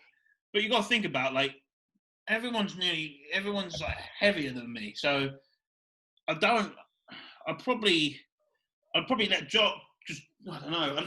Josh is the lightest out of you two, so I'd let have sex because I don't know, or marry because I don't know who's going to. Do you know what I mean? I mean, I'm a bit fucked up when it comes to that. So I'm, it's like you got to deal with that, bro. You got to. So, it's the kill part. if it's any help, if we're being honest, I'm not into any weird shit. No weird shit. But I probably like. Ant is definitely the heaviest right now. Correct. Yeah. Right, so I'm sorry, Ant, I love you, but I've got to kill you off because you either marrying or having sex with you, it's going to be a lot of pain, and there's no leg training. Like that's me fucked as a bodybuilder, right? So it's different. Who would I have just a fling with? Who would I marry? I'd probably marry Josh because that's consistent sex, and I'd have to just take it once from Dan. I'd have to get a fucking, what do they say? A lump of wood in the teeth. Why hasn't this been said on my fucking Wow. Apollo? This is incredible. Fuck. Right. Oh. I would have to kill Ant. He's not getting any love today, is he? No, I haven't done as many podcasts with him as you guys. Like, I don't know him as well.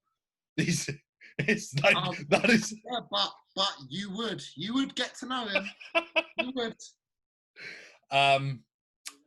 I'd marry Josh because I feel like your personality could perk me up on a rainy day. Oh, nice. That's a good one. You know what? I feel so used.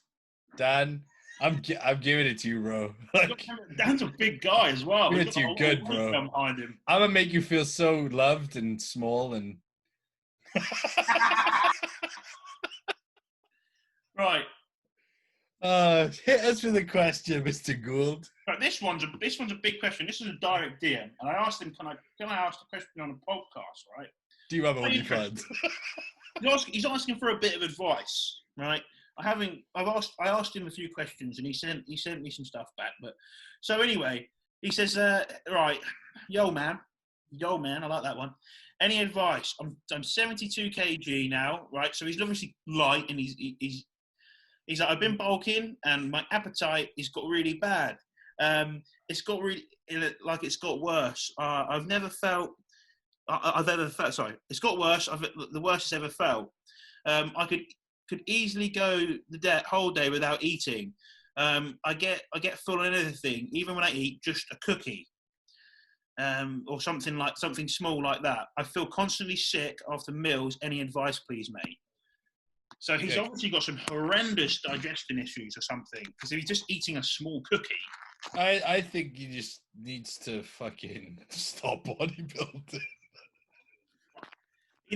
I think, mate, we'll learn how to cook. Sounds like you can't fucking cook. Yeah, plus, sick. Fucking hell. No, I mean, I would if someone's got that bad, I would try intermittent fasting. Just try and lay off. I would try and turn their body into a fucking machine. So every 2 hours, he knows he's got to eat. Yeah. I mean, that's another option. But I mean, if someone's appetite is that bad, I would try intermittent fasting and maybe close your eating time frame and then add in, as your appetite starts to increase a bit more, then add in the meals and increase the times that you eat. Do you know what I mean? I would say, like back because if he's saying, because like the logical answer would be back off your food for a week and see if your appetite gets better. But if he's saying that he can't eat fuck all, he's saying not even a cookie's feeling. Look, we know already. Let's be fucking blunt here. I'm not a horrible guy, but I'm going to tell you the truth. I already know this guy's not fucking big. He ain't big. Otherwise, he wouldn't be saying that. If you're big, you just fucking get on with it. You've done it for years. You know what you got to do. So let's assume this guy's not big. He's not got a lot of muscle. No, he's a very young guy. He's 16. Exactly. He hasn't got. He's new to this. Like, he's scared. He just needs to start training hard and just keep eating. It's not going to be pretty. It's not going to, pick foods that are obviously going to digest well. That probably more calorie dense if you struggle. But at the end of the day, you just got to get going, get the process. You're 16. You haven't been doing this long. You haven't been trying to eat 5, 6, 7 meals a day for a long time. So your body does not know this yet. Get in the routine of doing it. At 16, your appetite should be through the fucking roof. Yeah. I mean, maybe it's not trained. It's not yet trained. Yeah, He hasn't trained himself to be hungry every 2 hours. Yeah, I think if he's let's say he's new to it all, so it's obviously the first time this has sort of happened, and he's probably really worried, and he's thinking, oh, but I need to eat because then I won't grow, and he feels like if he has a day off his food, he's gonna fucking shrivel up in a ball. And that's okay to feel like that. You're 16, you're worried, like you're new to this, but don't worry too much because these things happen. And I would just suggest, let's say he's eating a lot of food, right? Let's say he's eating just eating everything in sight, like, he's pushing everything ridiculous, right? He's not. He's not. They never fucking are. They say, bro, I eat loads of food. No, you fucking don't. You ate loads of food last night in your cheat meal once a week. So this might be a thing that he's doing. So are you? How is your food spaced out? Are you eating every 2 to 4 hours? If not, are you just binging in the evening on fucking as much food as you can stuff in your face, causing you for the rest of the evening and then into the morning with a bloated stomach and then not having to be able to shit because you're not eating proper food? You've stuffed yourself up. You've plugged your fucking ass with shit stuff. Look, I sound like I'm being horrible, and the guy probably doesn't know me, hasn't followed me for long enough to know that this is just how I answer questions. I'm brutal, and I'm doing it because I want him to progress. But I can tell you, every 16-year-old that says, "Bro, I can't eat," or whatever like that, they just haven't been doing it long enough. Yeah. Just stop doing it. Like, set yourself a diet that is actually adherable. Stop looking at what everyone else is doing and think, oh, I should be doing that. You try it for one day, but you can't do it the next because you're too full. Try a diet that's adherable. Once you get that locked down, oh, this is easy to eat now, add a little bit more, add a little bit more, add a little bit more. Don't look at other people's diets. It's specific to you and what you can do. So there's a lot of variables. What did he say? He's been bulking and now he's lost his appetite.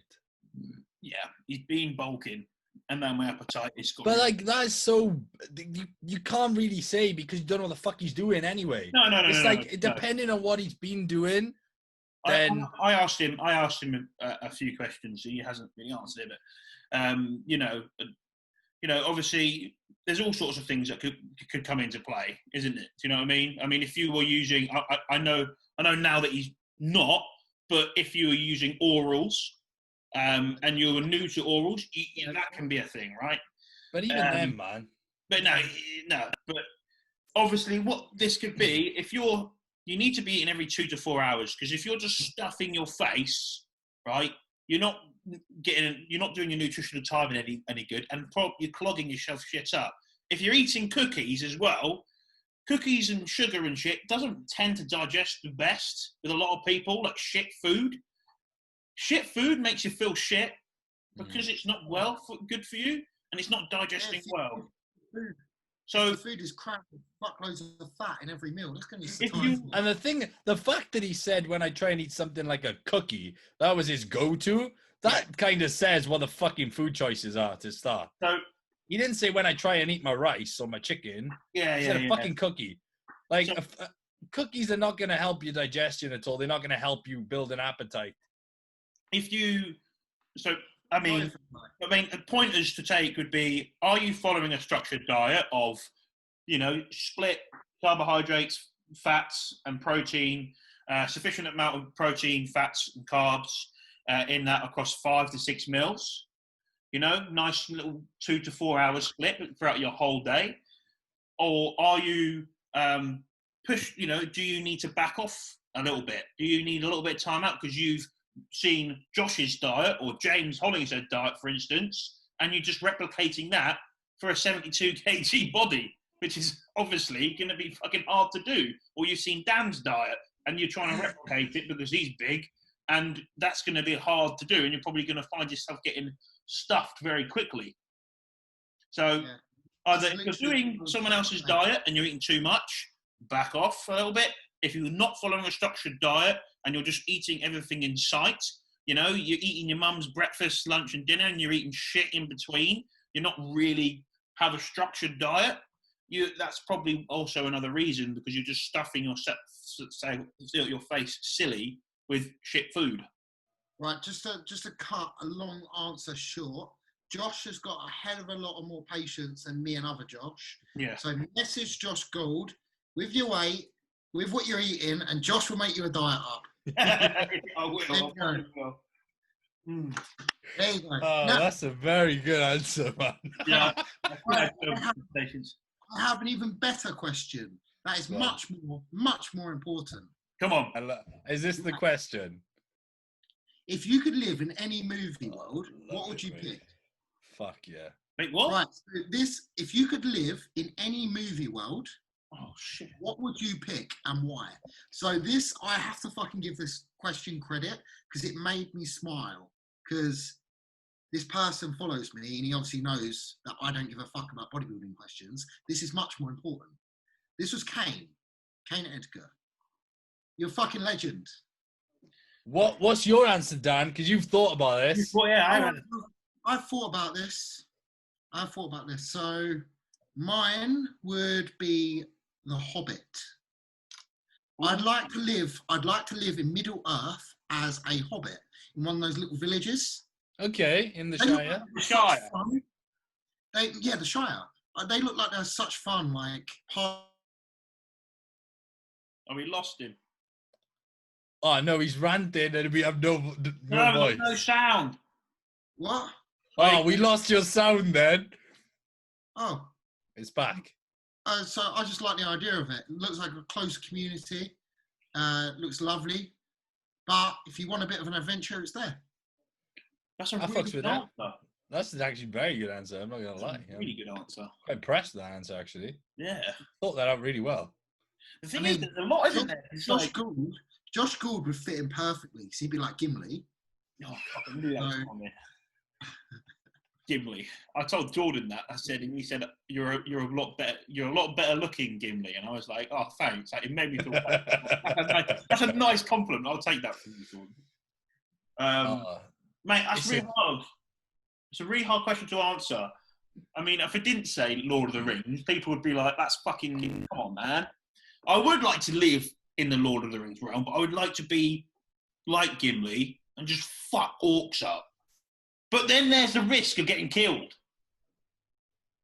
You got a risk of being killed in this world too, bro. No, but if like a fucking 8-foot orc who's built like a motherfucker, swinging a fucking blunt / sharp fucking piece of iron at me, and all I've got is this beard and this face and a helmet made out of paper mache by the looks of it, with a fucking axe. That's like... No, you haven't thought about this. Gimli doesn't die. There's a reason for that. It's the beard. You know, that's a very good point. It's a very good point. Gimli doesn't die.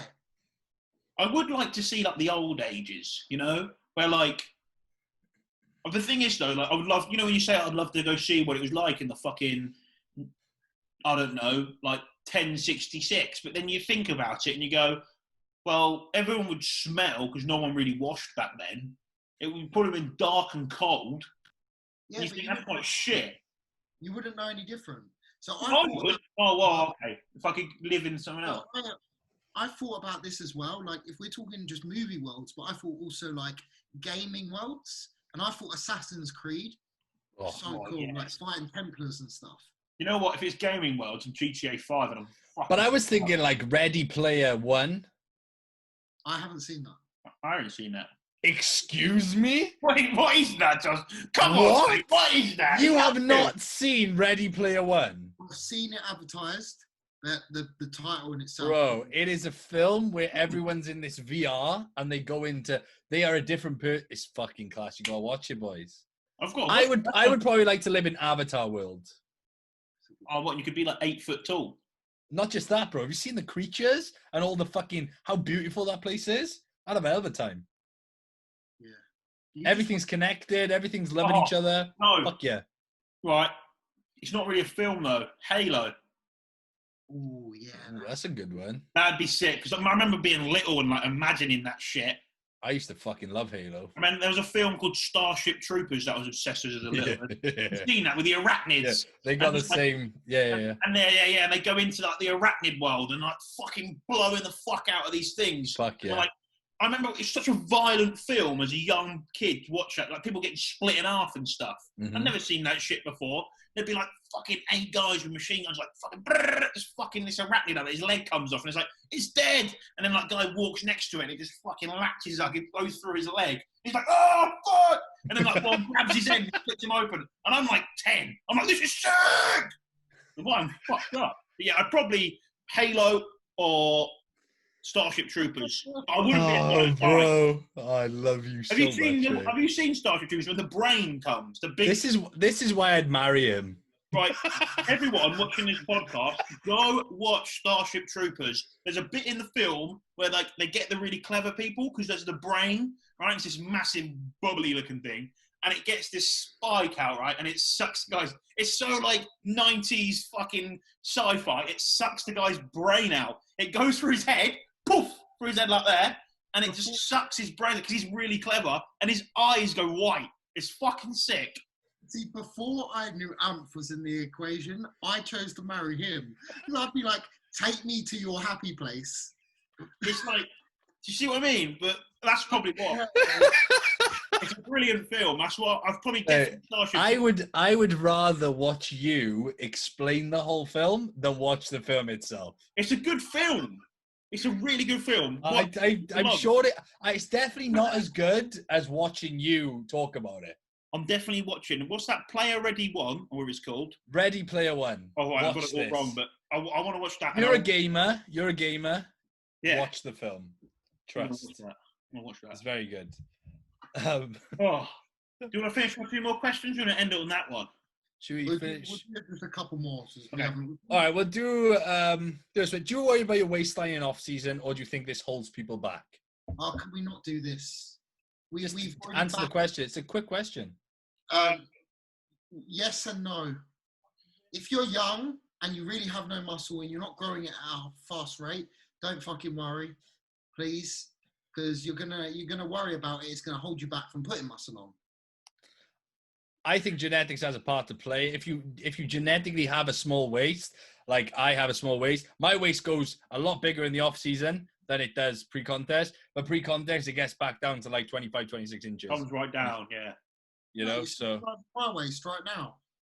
Pardon? You see the size of my waist right now, and my obviously is fucking huge. But it comes down. Exactly. It always comes back down. I think that the whole waist thing is just a more myth than anything. I don't think you can actually... Unless you were scranning fucking 10k calories a day and doing constant compound movements.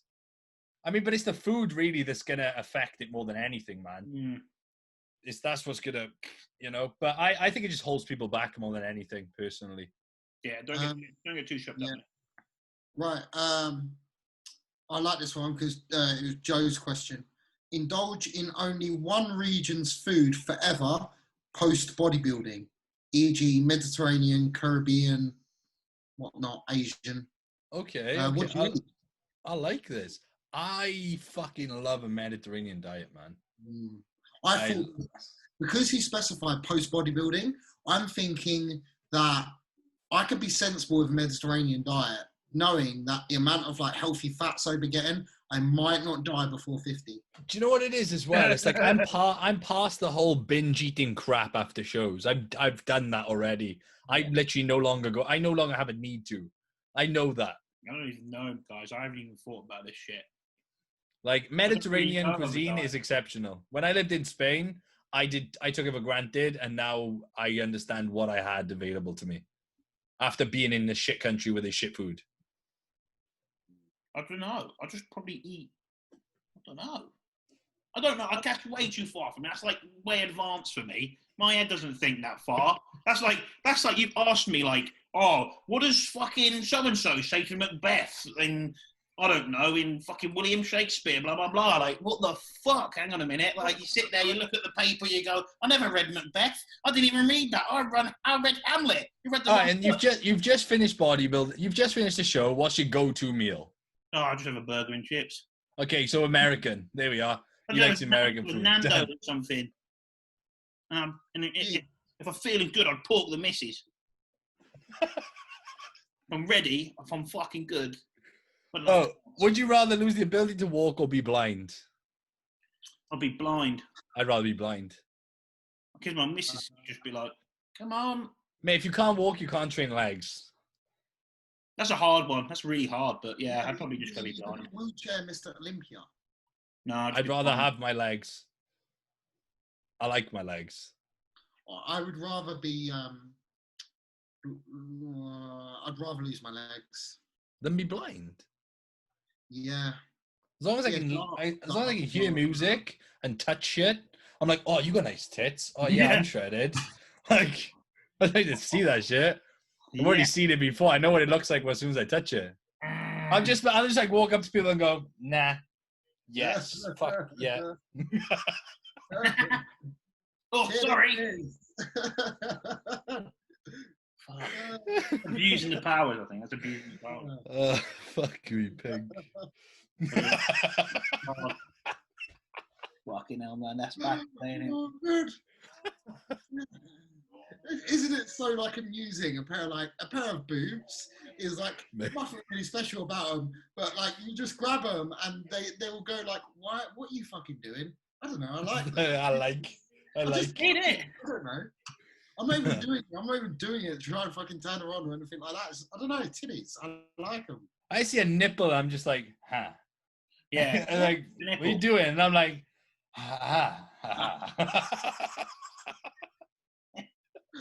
Fucking hell. But right, last question to finish off. Anyone? Go on, Em. Well, I've got two here. One of them is, are you woke? And the other one is thoughts on Phil Heath's comeback. If you want to answer any of those, be my guest. What's woke mean? Woke, like woke, man. What's woke? Like, how would you explain woke? Like, no longer trapped in the idea of what life is supposed to be based on what you're told. Shit, some people are fucking smart, man. What? You know what? I thought woke was a new age word made up by like, you know, I thought it was like, you know, peng and stuff like that. But that's very fucking deep. Yeah, that is deep. It is very deep. It sounded like peng, didn't it? Oh, I'm feeling good. No, it's like, are you awake from the concept of life that is pushed on you through...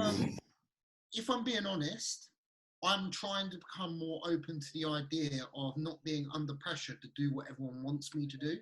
Mm-hmm. Especially my family, trying to admit to them I'm doing this bodybuilding thing and that's all I'm thinking about right now. It's kind of hard. So me stepping out from the system.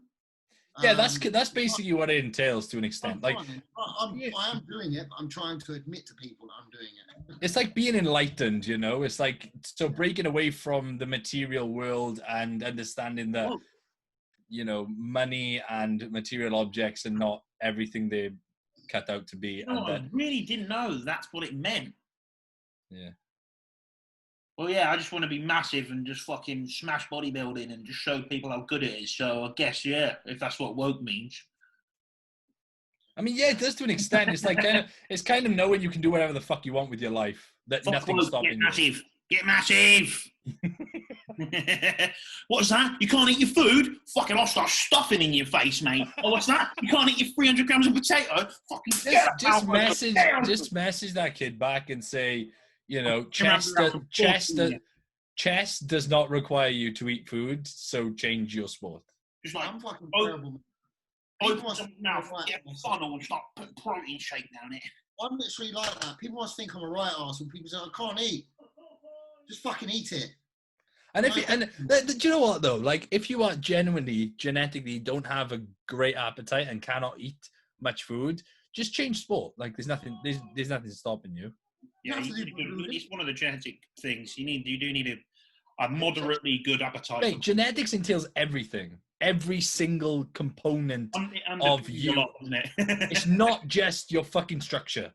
Structure's one thing, but there's so many other things that entail, and appetite's one of them. 2 minutes and 38 seconds. Right, can we just admit we're not taking these questions very seriously anymore? Yes.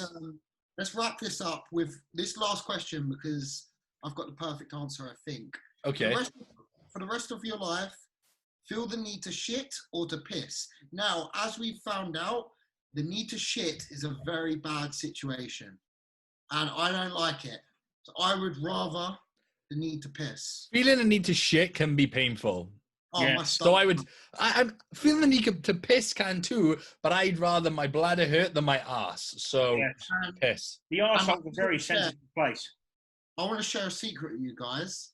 You are not, in the words of Sephirothi, fuckable and functional and fuckable when you need a shit. You are Nope. not. But if you need a piss and you get a boner with a piss, you actually last a lot longer in bed. It's a very true story. That's a secret I'm sharing with everyone here. Plus, if she likes golden showers, Bob's your mother's brother. Take a piss. Go out again. All right. Fucking done. I think we've got less than a minute, so I think we've got to end it on we'd all rather need a piss. Then a shit. And quite frankly, I do actually need a piss. And I can do a piss. But it's copable. It's copable. You feel the need, but you haven't got a stomachache.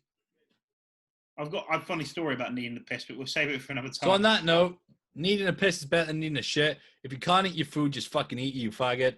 And hobbits are great. Gimli! You can't use that word. Starship Troopers! What word? The Eat. faggot word. Why is this? Because people are too soft nowadays. Fuck people, mate. Do you actually think I give a fuck? All right. Like, if anyone takes this seriously, fuck you. Thank you for listening to the Mass Discussion podcast. If ever all else fails, just get massive. So that's the best thing. All right. Ciao, Bella.